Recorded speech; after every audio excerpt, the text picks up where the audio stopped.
हजरत उमर रदियल्लाहु ताला अन्हु के विसाल से पहले जब एक रात हजरत उमर अपने घर पर थे और फिर आप रोने लगे और बड़ी देर तक रोते रहे। जब आपकी जौजा उठी तो बेटे से कहने लगी कि पता करो कि तुम्हारे बाबा को क्या मसला है। बेटे आए तो कहने लगे अमीरुल मोमिनीन वालिदे ग्रामीन क्या मसला है।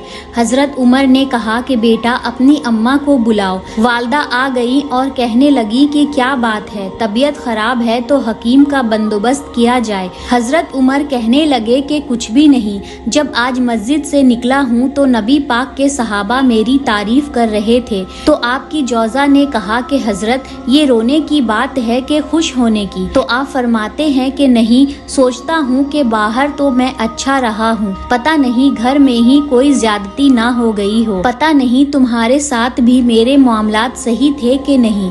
सहाबा तो तारीफ करते हैं, कहीं तुम्हारी वजह से ही ना उलझ जाऊं, कहीं बीवी ही ना कह दे कि मेरा हक ही नहीं अदा किया। ये लफ्ज कहते कहते आप ज़ारो कतार रोने लगे और फरमाने लगे कि मुझे अल्लाह की रिजा के लिए माफ नहीं करोगी। मेरे ऊपर बोझ था उम्मत का, मैं सारी रात मदीने की गलियों में फिरता था और सारा दिन मस्जिद में गुजारता था, तुझे वक्त नहीं दे पाया। आपकी जौजा ने कहा कि नहीं उमर, मैंने भी जिंदगी में अपना कोई सुख चैन नहीं देखा, कोई अरमान पूरे नहीं किए, मैं कैसे माफ कर दूं, जाओ मैं माफ नहीं करती। हजरत उमर जमीन पर बैठ गए और कहने लगे कि माफ कर दे। आपकी जौजा ने कहा कि मुझसे एक वादा करो, कयामत के दिन रब करीम की बारगाह में मेरी सिफारिश करोगे, अल्लाह से ये कहेंगे कि मेरी बीवी अच्छी थी, मुझे कपड़े धो के देती थी, रोटी पका के देती थी और मेरी इज्जत की मुहाफिज थी। हजरत उमर कहने लगे कि तेरे साथ वादा है,